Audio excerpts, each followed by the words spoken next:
Joining us right now is Reardon Sullivan. His friends call him Sully, and let's face it, if you're a voter in Montgomery County, you're his friend, so call him Sully. He's the Republican nominee for Montgomery County Executive. And first of all, good morning, Sully. Thanks for joining us. Hey, Larry. Thanks for having me on your show, and thanks for being the voice of reason here in the DMV. Oh, I get lots of help. Thank you. Here we are mid-August, August 16th. I bet you thought, a full month after the primary day, that you would at least know who you're running against. What is going on over there with the Democrats and their ballots? It's absolutely crazy, but there is a great trend here, and that is they're so split. We have 40% of the votes went towards David Blair, 40% went to Elrich, and about 20% went to Hans Riemer. What that means is that 60% of the Democratic primary vote was not in favor of Marc Elrich. Yeah. And I think that's a great opportunity. Well, and so that was my follow-up question. Is there a way? It looks like, listen, I have a feeling that Elrich is going to figure out a way to take this thing no matter what. There is a recount. I think he's up by, 40 right now? They're going to do a recount. It probably won't make up the difference. So how do you convince those Blair voters to go your way? And is there any chance you could start with Mr. Blair himself? That is the great question. During the debates, we came to the conclusion that a lot of my basic points are very similar to David Blair's, whether it be public safety, education, and, of course, the economy. We all want to bring jobs back to Montgomery County because that's our tax base. And I think that if people say, hey, Sully's points are very similar to David Blair's points, and plus Hans Riemer actually wanted to bring 5G to the county, which I'm a big fan of, and he also wants to rebuild the American Legion Bridge. Again, that's a great point. If the Democratic voters understand that a lot of things that I am for, Marc Elrich is against, I would like to be able to pull in a good percentage of the voters from David Blair, from Hans Riemer, and, of course, the independents, which haven't been properly recognized. If given a reasonable alternative, the independents typically go towards a conservative position, such as term limits, where they where basically the county voted as 70% of the voters voted for term limits. I'm wondering if there's any element of more of the same, frustration with more of the same if Elrich wins this, or any voters, especially after COVID.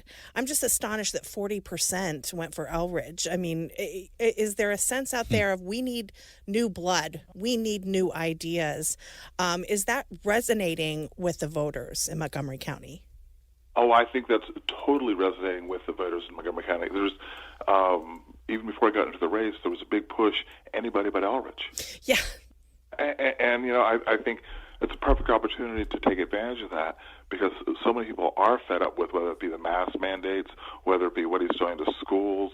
As Bethany Mandel was saying, the whole mask mandates, 1 week you can go into a restaurant for 90 minutes. Oh, but next week it's only 30 minutes.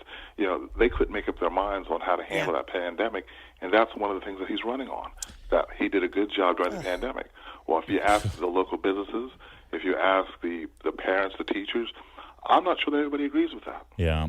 We're speaking with Sully Sullivan. He's a Republican nominee for county executive in Montgomery County. You talk about the schools. Let's go beyond the COVID policies. A lot of parents across party lines are really fed up with the curriculum, with the divisive curriculum, critical race theory injected into the curriculum. Montgomery County's been able to sort of skate by the controversies that we've seen in Fairfax County and Loudoun County because they believe there's this monolithic agreement in Montgomery County that this is the way to go and how to instruct our children. As a black Republican, how do you send this message? How do you transcend the knee-jerk, if you're against this, then you're racist kind of reaction that so many of us get?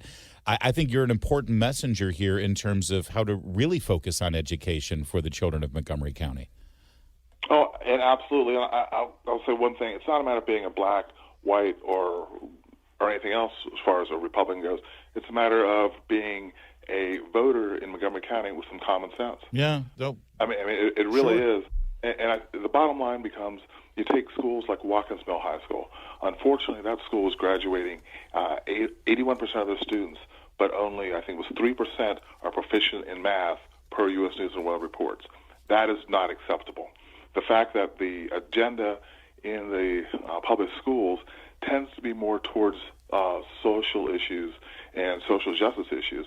I think we need to get back to the basic groundwork, such as science, technology, engineering, arts, and math. That's what we need to be teaching our kids in school, not the social justice issues, which aren't going to serve them well to give them a good-paying job in the future. Well, the Democratic Party is split, as you said. 60% of them voted for someone other than Marc Elrich. And if it's going to happen any year, it's going to happen when we've got an attractive candidate like Reardon Sullivan, who knows his way around politics, knows his way around Montgomery County, and has an incredible track record of success. Reardon Sullivan for moco.com is the website. And Sully, we'll talk again. It's 90 days till Election Day, so have fun out there. Oh, yeah, thank you. And remind everybody that the mail-in ballots come out very soon.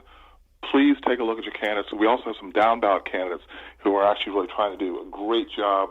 As county executive, I'm going to need some people who can really help, change what's going on here in Montgomery County. We have people like Kate Woody, Viet Don, Harold Maldonado, Cheryl Riley. We have some great candidates that I think I urge people to take a look at. Thank you, sir. Always good to talk to you. Thanks for joining us today.